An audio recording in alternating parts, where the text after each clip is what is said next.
Okay, everyone. Good evening, everyone. I have 5:30, so we will go ahead and get started. Welcome to our August board workshop. This is the meeting in which we discuss the agenda items for next month to be approved. So we are taking no action tonight. This is informational as we go through policy, contracts, and any teaching and learning items, again, for next month's in board workshops. We don't take board action. I'm going to start with roll call. So I will start actually based on my screen. Director Decker. Here. Director Barrows. Here. Director Zavala. Here. And Director Smith. Here. I am also here. We're all present and accounted for. So I will turn it over to Dr. Snell to take us through the agenda items. Thank you, Kyle. We are gonna, throw it to your way first, Brett, and walk us through some of the contracts. And as usual, he'll give a brief overview. And then if you have questions, I'm happy to go a little deeper with those. So Brett, all you. All right, thanks, Jeff. So yeah, we'll just dive right in here. A lot of these are routine things that you've seen before or similar items. So I'll move fast, but by all means, slow me down if you have a question. First item on the agenda is the recommendation to approve the award of bid number 2021-050 for network management software. And as you've read, we're still going to need to operate the Novell system of supports for the network for at least one more year as we transition to something that hopefully will be a little more user-friendly and dynamic. I've been assured that GroupWise is one of the first implement or new phase out items in this transition, but we'll be stuck with some of the other elements throughout the year. The amount of this bid is $186,091.60 plus Washington sales tax. Questions on the network management software? All right, moving on to a recommendation to approve a service agreement with New Leaders, Inc. to provide professional development to building principals. I won't list all of the items that they'll be providing, but looks like a very dynamic opportunity. The cost is $50,000 a year, so we'll be recommending at September's meeting that you approve this contract. Questions on it?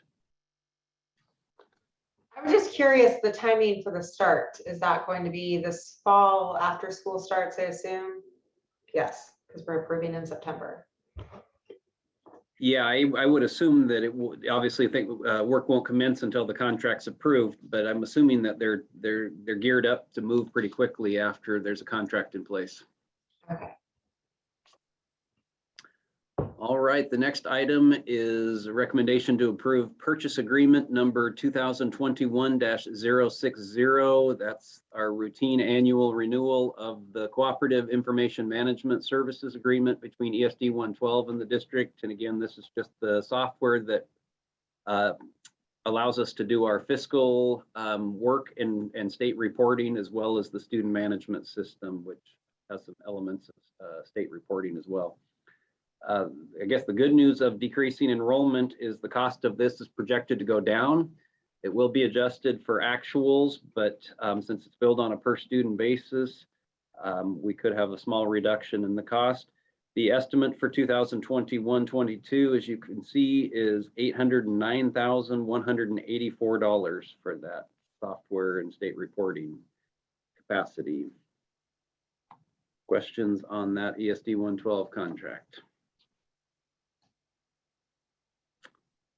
All right, moving on to, it's really a placeholder that we have, but we want to be able to act quickly after a bid that's scheduled to open on September 2nd relating to a change order for Robertson & Olson as our contractor for the VITA project. We held off on including the underground fiber that needs to run between Hudson's Bay and VITA, because technology in this area is moving so quickly. And with this being a GCCM, we were negotiating price and specs almost 2 years ago, I think was when that process started. So The decision was made to hold this off as a change order so that we can capitalize on the latest efficiencies and technologies.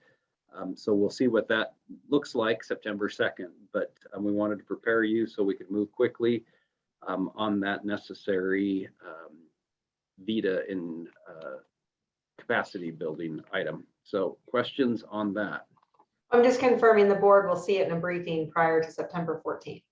Correct.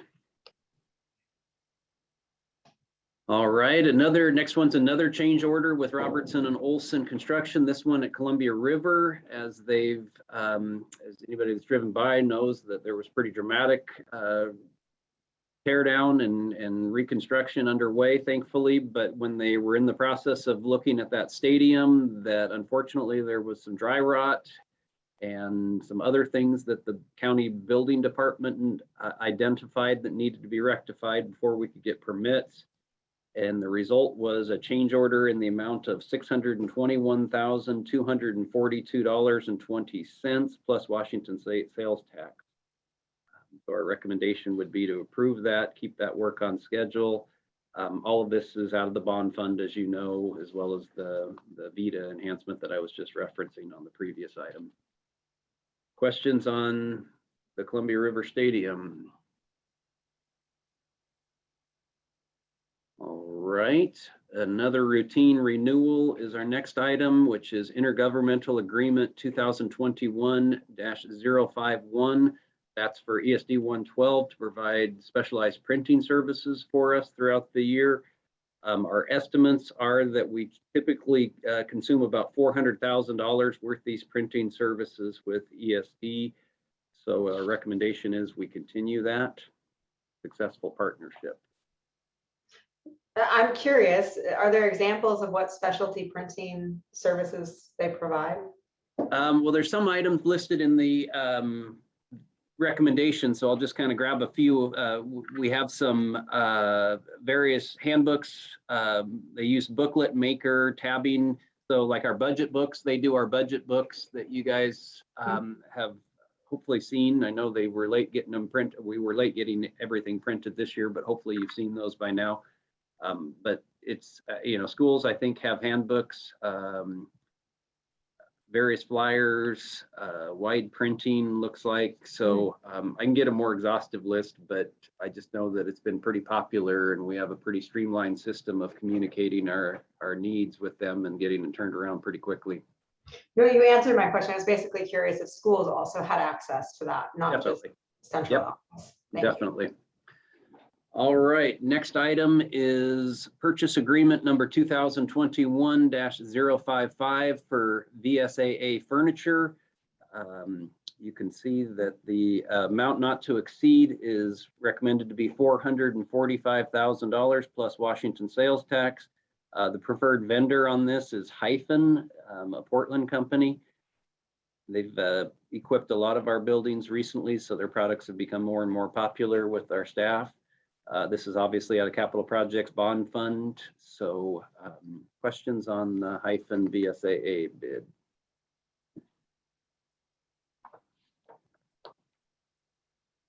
All right, the next series of recommendations have to do with work that's been completed. And so we need just the formal approval of the contract as completed so we can begin the retainage process and close out with the state match where applicable. So the first one is purchase agreement number 2019-048 with soft surface, rubberized tile and playground equipment at Marshall, Truman, and Walnut Grove. The total cost of those improvements was $981,504.89 plus Washington State sales tax. Again, our staff has inspected the work and are content that it's satisfactorily installed, meet our needs. Moving on quickly, we can come back for questions on any or all of them. The next one is a different purchase agreement, but the same service or same products that were installed at Sacagawea and Martin Luther King Elementaries. And the amount of those two schools' work was $508,041.25 plus Washington State sales tax. Again, that work has been inspected and to our satisfaction. All right, the next of these acceptance of completed work is purchase agreement number 2020-074 for weight room equipment at Hudson's Bay High School. And the amount of that particular project was $128,800 plus Washington sales tax.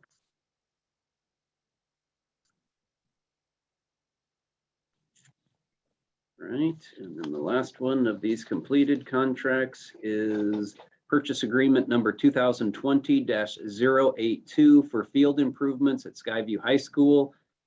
This was drainage improvement at the two baseball fields that have been largely unplayable throughout the spring seasons for years.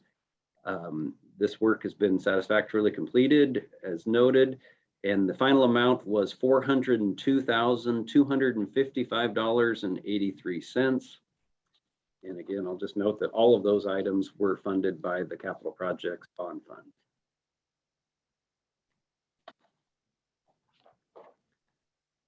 All right, moving on to a slight offshoot of completed work, but this one's a specific building commissioning report, at Truman Elementary School.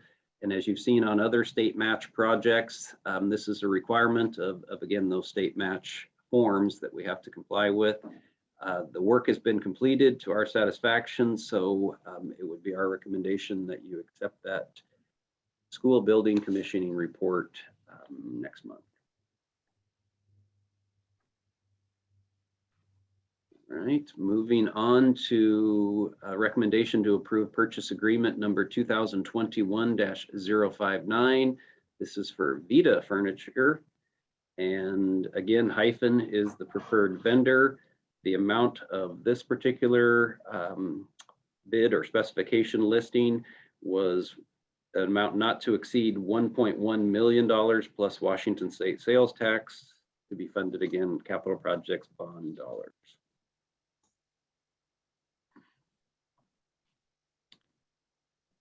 All right, a few more here. We have a recommendation to renew the itinerant teacher service agreement between Vancouver Schools and Washington State School for the Blind. I think you can see that they've done, they do a number of things for us in terms of IEP management and training and providing services to our visually impaired students. The amount of this year's contract would be not to exceed $505,856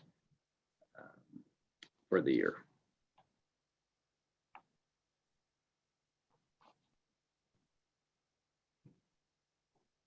All right, moving on to the recommendation to renew the independent contractor agreement between Vancouver Public Schools and Signing Resources and Interpreters. This particular entity provides our American Sign Language interpreting services, and the amount for the coming year is $560,000.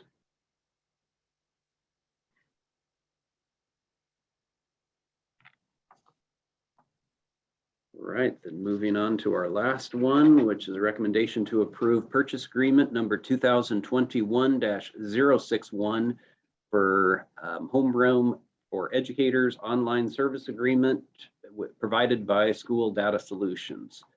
And that system provides for a data warehousing feature, homeroom for educators online application, as well as some software supports for our MTSS programs. So the amount is $116,143.50 plus Washington State sales tax.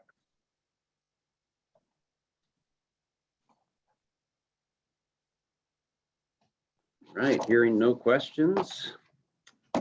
Thank you for the.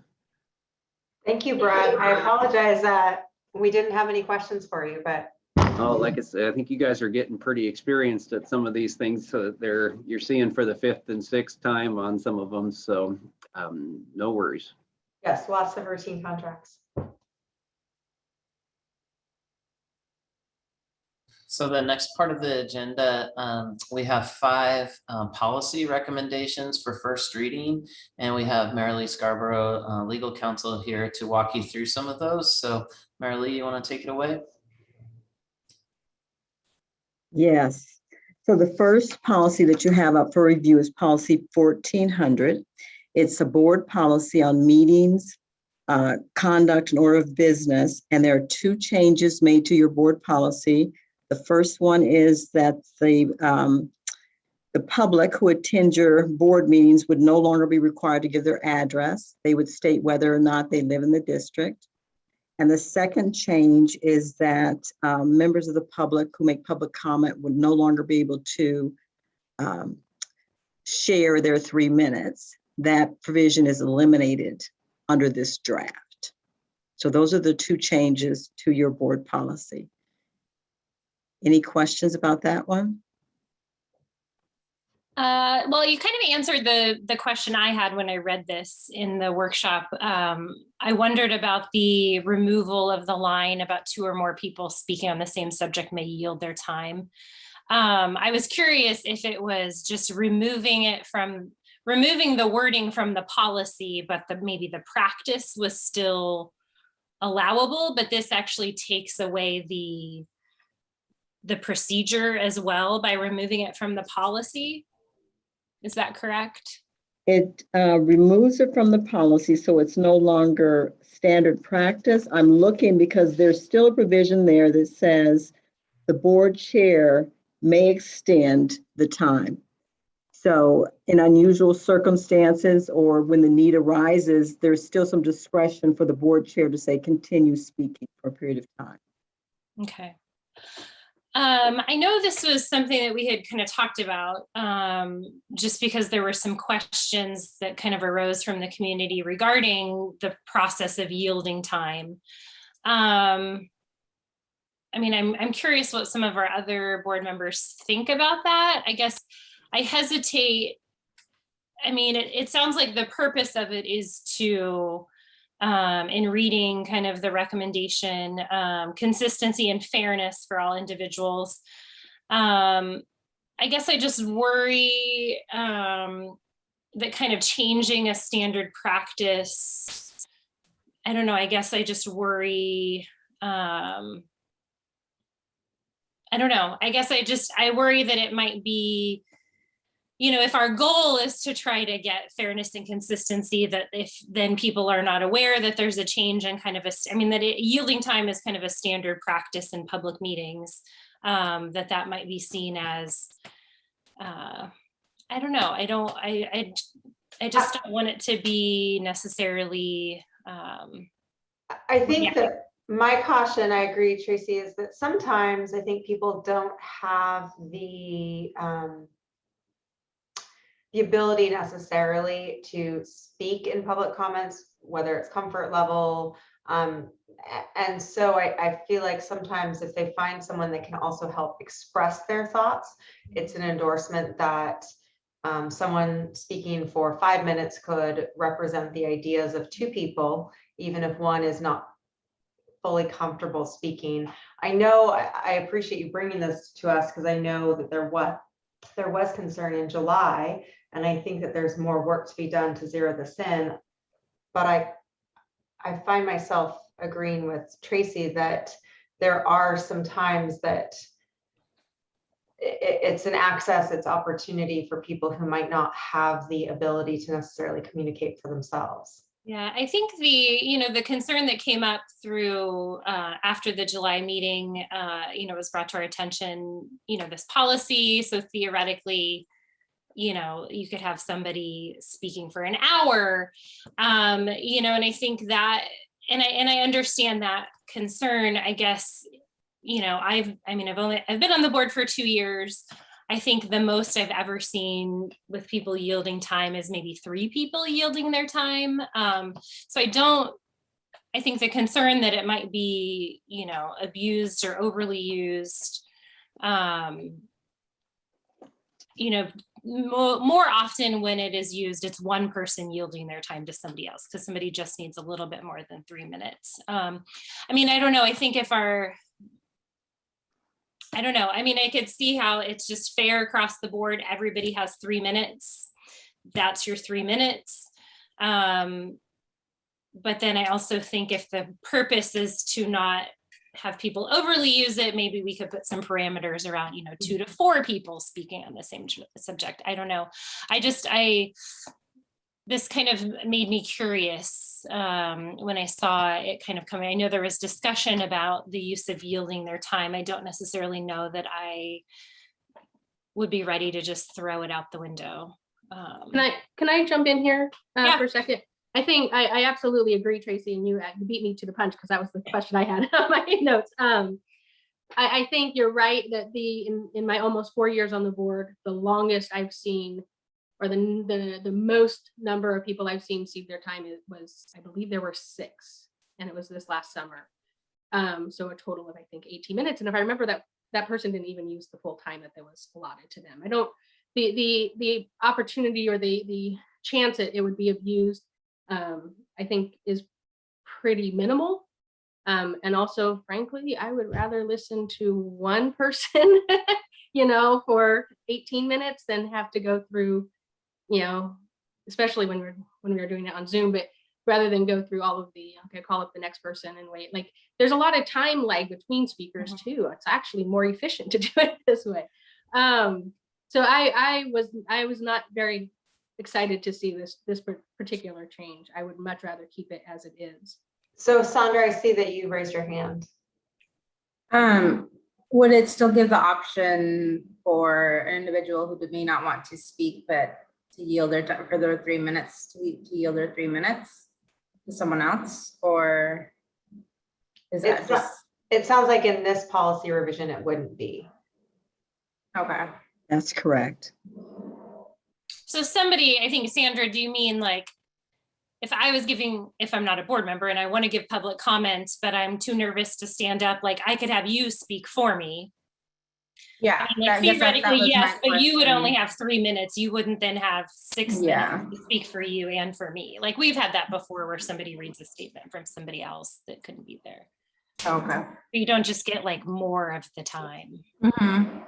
So It sounds to me like because I too am a little nervous to make it all go away. I think that sometimes people have some in-depth information that they want to give to us, and it'll take them 5 minutes. So they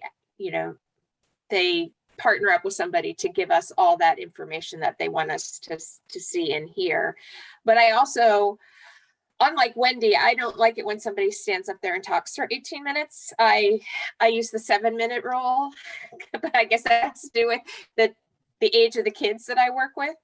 But I would like to see maybe some parameters put on. So how many minutes, but that's me. And I think that I'd like to hear from more people, varied voices, than the same person. I think representation is, I understand more about the breadth of the community's feelings if multiple people get up and speak about a subject than I do if one person gets up and has time allotted to them, if that makes any sense. So I'd like to not go away completely, but maybe some parameters. So I'm just, Marilee, thank you for the work you did on this. It sounds like we want some parameters, but not to eliminate the practice completely.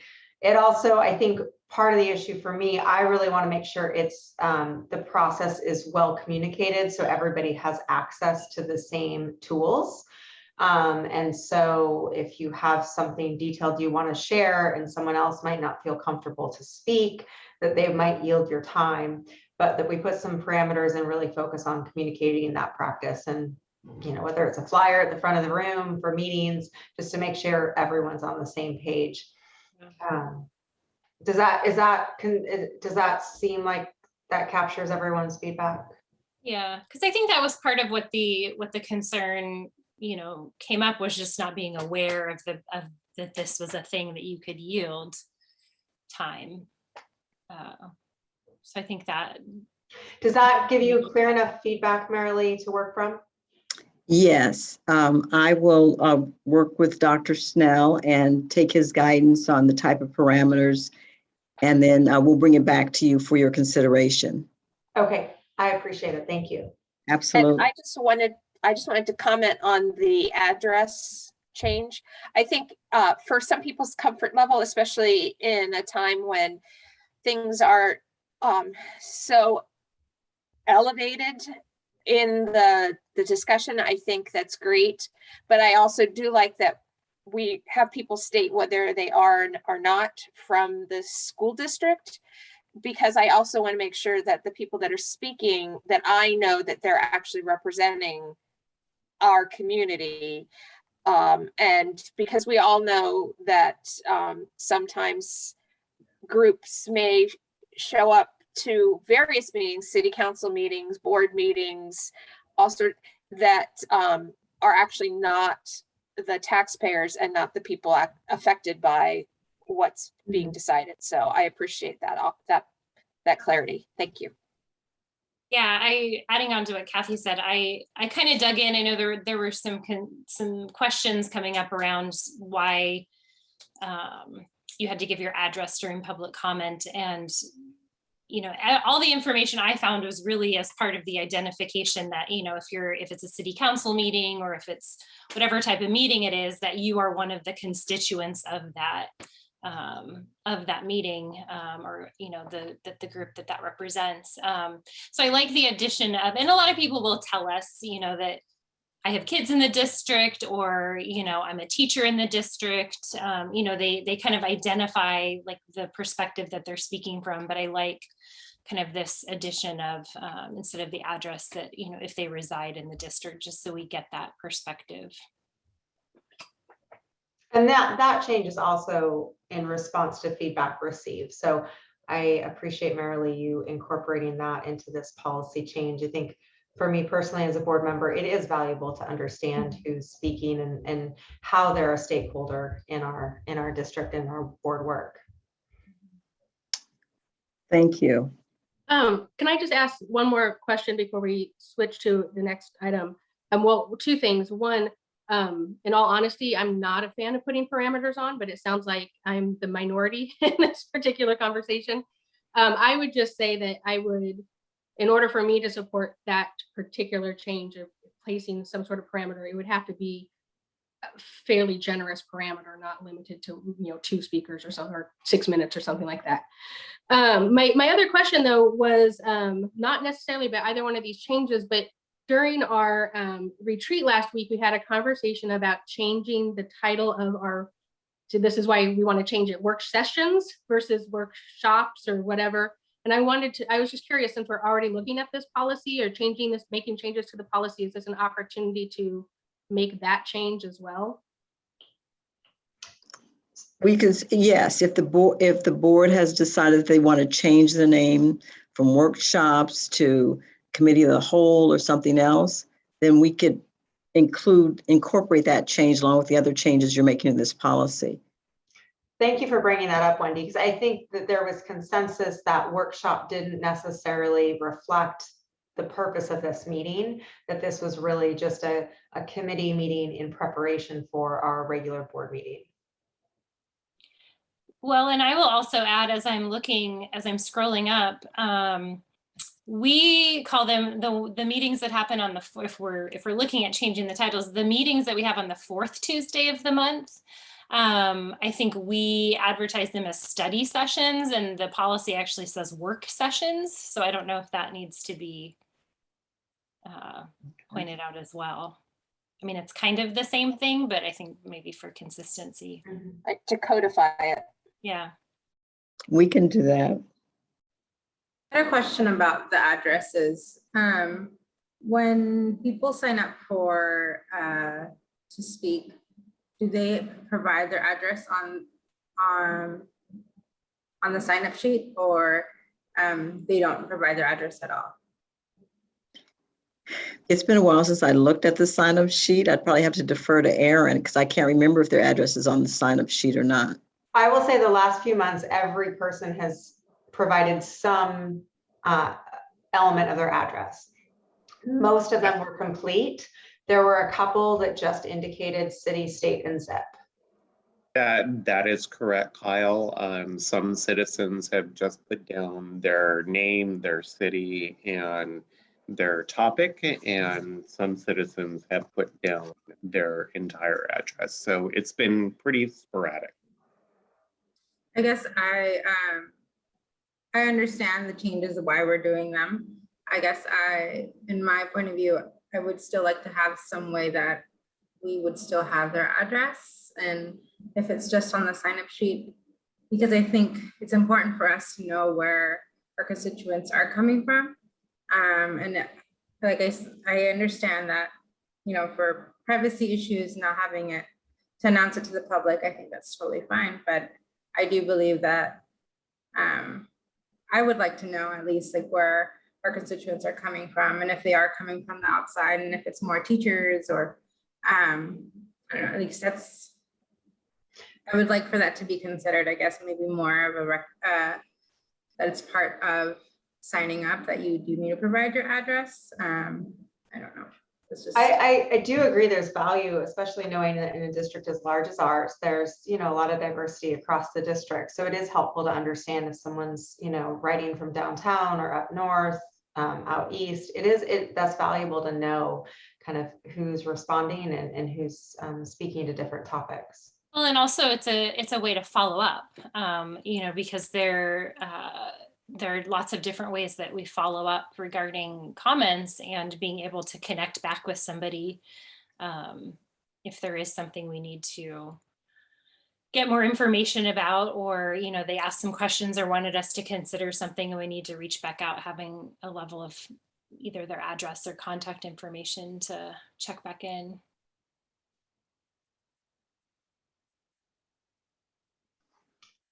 So if I could just recap the sounds work great. the work that you're requesting on this particular policy. First of all, on the yielding time, you want some generous parameters around yielding time. Secondly, you want to change the workshop name. And I said committee of the whole. Is that acceptable? Okay. And then the third thing is to make sure that we're consistent. We refer to study sessions, but our policy says work sessions, so we're going to clean that up. Okay. Did I miss anything? On the procedural part of it with the sign-in sheets, we can add and continue that process of contact information for the reasons that the board stated tonight. Okay, Thank you so much. thank you. Okay, so we'll bring that back to you after Dr. Snell has a chance to review it. The next three policies, policy 2420, homework, grading and progress reports, policy 3231, student records, and policy 3520, student fees, fines, and charges, all have a similar change that's based on a recent change in the law that prohibits school districts from withholding a student's grades or transcripts in response to the student damaging or losing school property. So if the student has a fine or a fee, the law says we can no longer withhold the student's grades or transcripts, but the district may continue to withhold a student's diploma in response to damaging property. However, if the district decides to withhold a student's diploma, the district has to publish and maintain on its website the number of diplomas withheld, the graduating class during the previous three school years, and the number of those students who were free and reduced lunch students. So your policies, those three policies were updated to reflect that change. Any questions about that?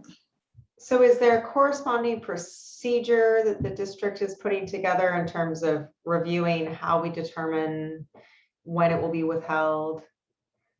Yes. Each of these policies has a corresponding procedure that will be updated, and then Dr. Schnell reviews and signs off if it meets his approval.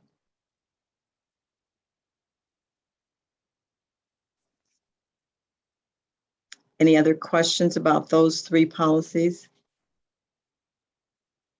Okay, and the final policy is policy 5011, sexual harassment of district staff prohibited. And we added some additional language just to clarify that if a student files a claim against an adult, the process that will be used to investigate that complaint will be the process that's in the student policy prohibiting sexual harassment. So it was just a sentence we added.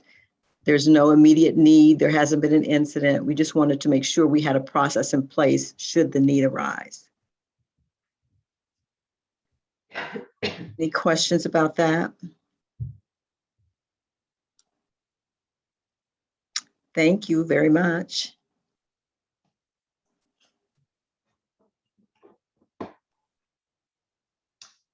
Thank you, Marilee. So Dr. Snell, it looks like it's your superintendent report.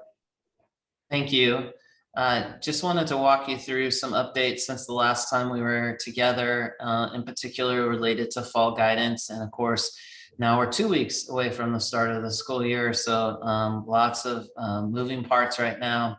In a normal school year, there's a lot of moving parts. And obviously this year with the pandemic and trying to get updated guidance and then responding to that makes it even a little more complex. And then for our families trying to navigate that as well, and staff, just a lot going on right now. So as I've shared with you before, we started with CDC updates at the beginning of July, and then we've had Department of Health guidance at the end of July, and then some additional guidance related to activities in the first week of August.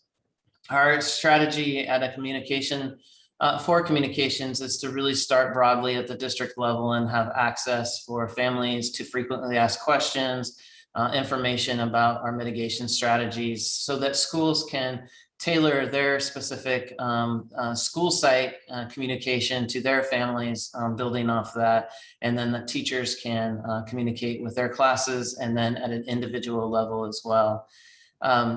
The opportunity and access is something that we've discussed in previous meetings, and I want to touch on that a little more tonight with vaccination and testing. And then the family survey. So we've closed the initial round of that, and now are looking at people who did not respond, but chose a certain learning delivery model last year. So kind of defaulting to what they were last year. And then for those prioritizing those that we don't have any information on with our initial outreach to try to better understand what their needs might be so that we can plan accordingly. Unfortunately, our rates continue to go up in Clark County. They used to update Tuesdays pretty regularly, but lately I have not been able to get the information until later in the week. So this is dated August 12th, but if you look at this slide, the data goes back to August 7th is the most recent data. And you can see that we're right on the cusp of high, the red area. And you can see the different waves that we went through over the course of this pandemic. So hopefully this is going to plateau again, like we saw in other waves, but we're paying close attention to that and regularly in contact with Clark Public County Health. Regarding our communication strategy, I shared this slide at the last meeting. I'll continue to have this in here. It is all the information that we can compile at the district level for families. It has top submitted questions, and this is still live, so these change a little bit, whatever the top thought is, and we continue to go in and respond with comments, just brief, and then take the frequently answered questions and anchor those in a place on the website that's also translated into Spanish and Russian for families. Also big tabs around different things that people are interested in. Starts with our learning delivery options. If this was a live screen, we could scroll down and see masking and contact tracing in different areas that are frequently wondered about by our community. So I wanted to walk through just some of the mitigation strategies, and you guys have been briefed on this almost weekly now since kind of the end of July. But at a high level, one of the things that's gotten a lot of energy in the last week has been Superintendent Reichdahl, the state superintendent, drafted a letter to the governor asking that he require K-12 vaccinations, similar to what he did for state employees. So that I've heard is likely to be required tomorrow by the governor. There's a press conference that's announced at 2:30. Of course, we don't know exactly what the governor will say, but given that there was a letter and now a press conference, we know there's going to be some action on this. So if staff are required, we do have a fairly high vaccination rate, but we have not been required to collect that information yet. So some of that is just projected. We could have some potential staffing issues. In particular, one of the places that we're already short-staffed, the districts across the country are short-staffed in, is transportation. And so we have run 125 routes. And so trying to make sure that we have all the staff available for that is always a concern. And anytime there's something that could change that equation, we're always mindful of. So we'll be looking, if the governor makes that announcement Thursday morning, we'll be talking through different contingency plans that I can brief you on if we feel like some of our staff, whether it's transportation or other areas, may be less than adequate moving forward. Also, just the logistics of it, of trying to request vaccination, making sure that we understand what's required to demonstrate that you've been vaccinated, looking at the medical exceptions and the religious exceptions and how do we process those. So there's a lot of work internally that we need to do to create those structures.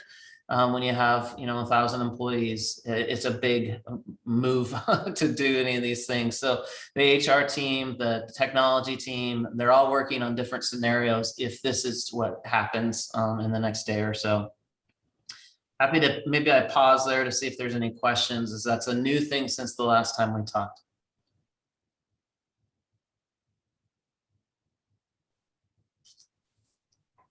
Okay, I will continue to update the board on this. You'll see communication that if it's going out to our staff, it will go out to you as well in advance so that you can see that. We'll communicate with our labor partners as well as this changes. We want to give them a heads up with whatever we know and really be partners in supporting their members, our workers, our staff, to try to have this be as successful as possible for everyone. Masks, obviously, we've talked a lot about masks over the summer. There are some people with some very strong opinions about masks, and we understand that and recognize that, but they are required, and we have not discussed jeopardizing our funding to be able to run this school district. So at this point, we appreciate the feedback, I think, but this is the plan that we're executing for the school year. There are medical exemptions for masking, and we have a process to go through, which requires a partnership with the family and staff and a medical provider. And it's a pretty detailed process that we will be working through if there are exceptions that warrant that. Any questions about masking? Testing, this is another area that has gotten some energy. It is required for us to have access to testing as part of our plan to come back to school. It is not required that we have it on site. We could partner with vendors, but in discussing this with you and the opportunities that present, it sure makes a lot of sense for families to not have to go to multiple stops if there are symptoms. So we will be providing that on site. As we've discussed at length, this is only done with family contact and family approval. This isn't a forced thing. The service is free. It also will bill insurance if people have insurance. Insurance should cover that. So whatever option works for families, that's what we'll work with.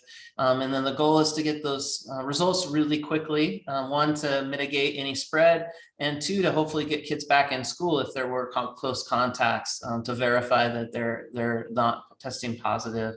Any questions about the testing? Could you just clarify the context in which a family would be presented this opportunity? Yeah, so let's say I have a 6th grader myself, so he's at school and he exhibits one of the symptoms, or he tells his teacher that he's not feeling well, would come down to the office. We have protocols around stations for students to kind of be quarantined if no situations with a trained staff member to support them. That staff member would call home and explain what was happening, and potentially, if those symptoms are on the list of COVID related, then offering the opportunity to do a diagnostic testing there. Parent would be able to say yes or no, or I'm going to come down and we'll talk about it. At that point, it's a swab in the nose that would be applied by the student. If they're, I think it's over 4 years of age, are able to do that, or supported by the staff member or the family member. We package that, it's sent off, and then we get the results, hopefully the next day in the database. The family gets the results as well, and then away we go. So is it also an option if a student is identified as close contact, so they would be sent home for quarantine? Yes, it potentially could be an option in those situations as well. We've started really with diagnostic, and so usually that means there's some sort of symptom or there's a reason, right, that you're there. We're not talking about screening where we would just say, you know, every third person or anybody whose name is Jeff, come down and take a test. That's not what we're talking about now. It is like there's some indication, and that's why we're diagnosing if this is the case.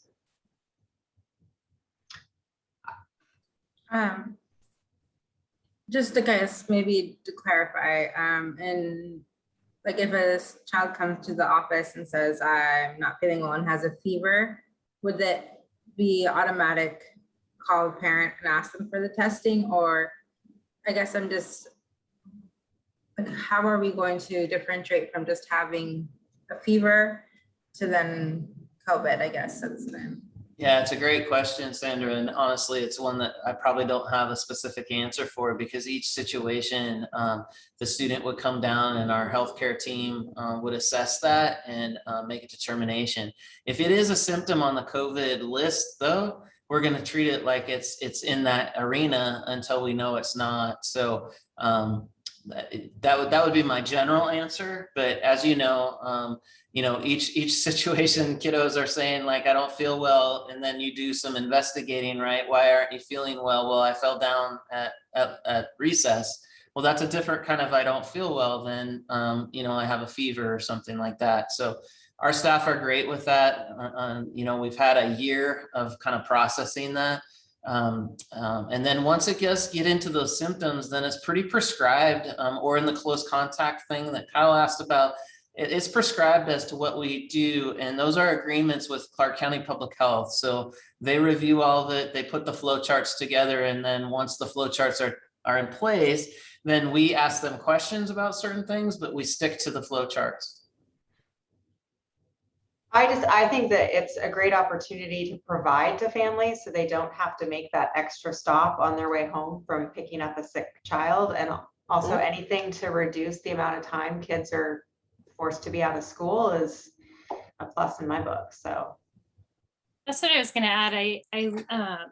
It says they're optional, again, kind of re-emphasizing it's optional. So, some families might not want to take that service. But I think for a lot of families, and I think a lot of our staff, I think Jeff, you had talked about, family resource coordinators, community partnerships have said for a lot of families, this is going to be huge, because that process of picking up your sick child or your potentially exposed child, taking off work, going and have them tested, waiting. I mean, just that process can be kind of overwhelming, not just the process part of it, but, the impact on the family in terms of time off work and figuring out all of those different steps. So having this option for families that really it is going to be a convenience and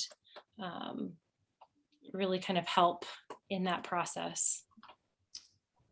Thank you. Good questions. We'll continue to update you on this as it unfolds. And Brett is overseeing a great group of staff that are working through this. And so You know, as we learn more too, you know, in the implementation, we'll give you updates.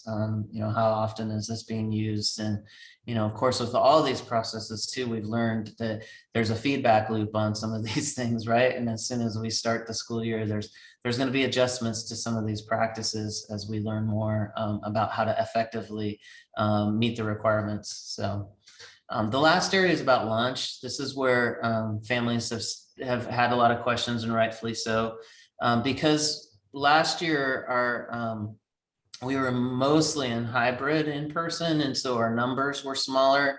And this year, of course, our responsibility, our directive from the state is that we do provide 5 days in person, that there are going to be more people around. And so we're able to mitigate that fairly well in the classroom spaces and throughout the buildings. And, you know, if you've been in a school building lately, for those watching, there's a lot of directional arrows and, you know, lots of things that have been put in place that weren't there pre-COVID to help with the flow and to help keep distancing in place. Lunch is a challenge because, one, the masks come down when you eat, and two, you know, we have a lot of students that need to come in and eat, and we don't want to sacrifice their opportunity for nutrition and all those important attributes of a lunch as well. So the goal is always to have 6 feet because that's when the close contacting will come into play. If you're beyond 6 feet, then you most likely won't be identified as a close contact. But obviously that's not always going to be possible in a lunchroom. And so the guidance is really clear from the Department of Health that this should not be a reason why we do not provide 5 days in-person learning. So there's some things that Jim Gray has talked to you about previously: layered mitigation strategies, outdoor options. So each school will try to determine how to best do that based on their physical structure of their school. And so that communication will come out specifically from the schools to families. And I know that families would love you know, it's this way for everywhere, but, you know, each level is different. Each school is unique. But the goal is to keep kids as distance as much as possible. But also, you guys have talked about trying to have some sort of student experience where kids can talk with each other. And there's a lot that happens at lunches, and kids will really look forward to those opportunities. So just want to acknowledge that this is probably the messiest area of our mitigation strategies as we think about what the year will look like and anticipate that. And so I'm happy to answer any questions you have with that too. When can families anticipate getting that school specific communication? In the next week.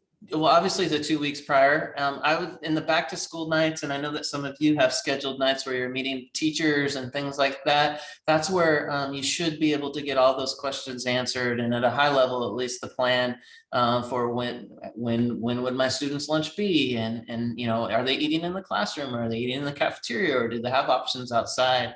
I had the privilege of touring all of our schools in the spring, and a lot of the elementary schools told me about spaces that they've used outside now, and that kids really love eating outside, and they actually did a really good job with you know, cleaning up after themselves and things like that. So back to school nights and in the back to school literature would be a great place to get that information. And finally, the survey results were running about 95% still wanting in-person learning. But I am seeing in our thought exchange, you know, just concerns about the Delta variant. I think, you know, if you weren't, this last slide, I guess, before is the one that you've seen before, that just kind of organizes authority and decision-making around this. So I think we've talked about this quite a bit. And then I did embed additional resources here, which will be posted as part of our packet. But I think as we're looking across the country and some of the states that have started before us, you know, it is a concern that you know, they're seeing a lot of cases, and so we're paying attention to that. And you know, I think some of the schools that have started early did not have the same mitigation strategies that we do going into the school year. So I'm grateful that we have those going in the year, and understand that people have lots of different perspectives on those mitigation strategies. My priority is having kids in school 5 days a week, and so I just want them here and our staff want them here. And so I guess I'm willing to think about how do we make these mitigation strategies work in the short term and then get our kids in, and then hopefully we, the curve starts to shift the other direction, and then maybe we start to be able to loosen up again. But last year at this time, we were just talking remote only. We didn't even know sports or activities were going to happen. And so in the grand scheme of things, we're in a much better position than we were last year, but it's still hard. And we want to acknowledge that for families and students and our staff. But that's my update this evening, unless there are any other questions. No, I really appreciate it. I think remembering where we were a year ago, it's important perspective to maintain. I think we all just want to keep our kids in school. Any other questions from directors? Thank you, Dr. Snell. Thank you, Brett and Marilee, for all the information tonight and the good discussion. Our meeting is adjourned. Thank you, everyone.